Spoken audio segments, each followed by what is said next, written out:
এখন কথা হচ্ছে ইমাম মাহদীর বাহিনী এই দাজ্জালের বাহিনীর সাথে যুদ্ধ করতেই থাকবে কিন্তু শেষ পর্যন্ত ইমাম মাহদীর হাতে দাজ্জালের মৃত্যু লেখা হবে না। আল্লাহ রাব্বুল আলামিন এই মিথ্যা মাসিহকে মেরে ফেলার জন্য, ধ্বংস করার জন্য আসমান থেকে সত্যিকারের মাসিহ ঈসা আলাইহিস সালামকে পাঠাবেন এই সিনের মধ্যেই ইনশাআল্লাহ। এই কথাগুলো আমাদের অনেক ভাই বুঝেন না, অনেক ভাই জানেন না, স্টাডি করতে চান না, তারা শুধুমাত্র একটা হাইপকে কেন্দ্র করে কথা বলতে চান। বিশ্ব এদিকে এগিয়ে যাচ্ছে, আমরা এখানে শুধু হাইপ তুলতে আসে নাই, আপনাদেরকে জানাতে এসেছি, বোঝাতে এসেছি যে আস্তে আস্তে বিশ্ব কোন দিকে যাচ্ছে এবং আমাদের করণীয় কি।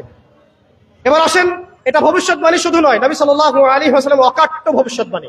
তিনি বলেছেন ঈসা আলাইহিস সালামের হাতে যেই ফিলিস্তিনে আজকে মাজলুম বোনদেরকে শহীদ করা হচ্ছে, বাচ্চাদের মাথার খুলি উড়িয়ে দেওয়া হচ্ছে, আমাদের ভাইদেরকে জীবন্ত পুড়িয়ে মারা হচ্ছে, ওই ফিলিস্তিনে লিখে রাখেন আপনারা, মিডিয়া দিয়ে প্রচার করে দিয়েন, এই ফিলিস্তিনের বাবে লুত নামক জায়গায় তাদের মিসায়া, তথাকথিত মিসায়া মাসিহুদ দাজ্জালকে ঈসা আলাইহিস সালাম হত্যা করবেন ইনশাআল্লাহ।